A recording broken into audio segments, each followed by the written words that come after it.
अंबानीज इतने ज़्यादा अमीर क्यों हैं? सऊदी अरेबिया इतना अमीर देश कैसे है?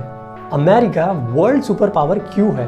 और भारत की सरकारी कंपनी ओएनजीसी महारत्न पीएसयू क्यों है? तो इन सब में एक चीज़ कॉमन है, ये सब क्रूड ऑयल के बिजनेस में है। आपकी गाड़ियाँ, ट्रेन्स, जेट्स, आपके घर में प्लास्टिक की बॉटल्स, सोप्स और मेडिसिन से लेकर कॉस्मेटिक्स तक हमारी डेली लाइफ का एक बहुत बड़ा हिस्सा इस ब्लैक गोल्ड पर डिपेंड करता है, जिसे कहते हैं क्रूड ऑयल। दुनिया के मेजर ऑयल प्रोड्यूसर्स में यूनाइटेड स्टेट्स, सऊदी अरेबिया और रशिया सबसे ऊपर है। ओपेक यानी organisation of petroleum exporting countries के सभी ऑयल प्रोड्यूसिंग मेंबर्स और वो ऑयल प्रोड्यूसिंग कंट्रीज जो ओपेक के मेंबर्स नहीं हैं, सभी अपने ऑयल को सिर्फ यूएस डॉलर्स में बेचते हैं। यानी दुनिया के किसी भी देश को ऑयल खरीदना है तो वो सिर्फ यूएस डॉलर में ही खरीद सकेंगे। लेकिन ऐसा क्यों? क्यों ऑयल को Indian rupees, Chinese yuan, Japanese yen और किसी भी दूसरी करेंसी से नहीं खरीदा जा सकता? आइए समझते हैं।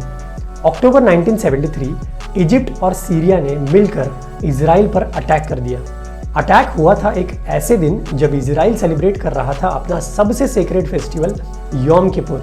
इजराइल ने अमेरिका से मदद मांगी और अमेरिका ने तुरंत फाइटर प्लेन्स, वेपन्स और सप्लाईज भेज दिए। इस सपोर्ट के बदले में अरब देश, स्पेशली ओपेक कंट्रीज गुस्सा हो गए और अमेरिका पर ऑयल एम्बार्गो लगा दिया, यानी ऑयल सप्लाई बंद कर दिया।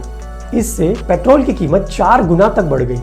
अमेरिका और यूरोप में लोग पेट्रोल के लिए लाइन में लग गए।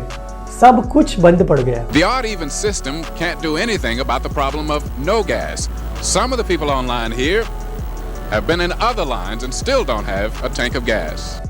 1973 ऑयल क्राइसिस दुनिया भर में फैल गए। दूसरी तरफ सऊदी अरेबिया, जो एक मेजर ऑयल प्रोड्यूसर था, उसे हमेशा अपने देश की सिक्योरिटी की चिंता रहती और इसी बात का फायदा उठाते हुए अमेरिका ने सऊदी अरेबिया के साथ सीक्रेटली एक डील कर ली कि तुम सिर्फ यूएस डॉलर में अपना ऑयल बेचना और हम तुम्हें मिलिट्री प्रोटेक्शन देंगे।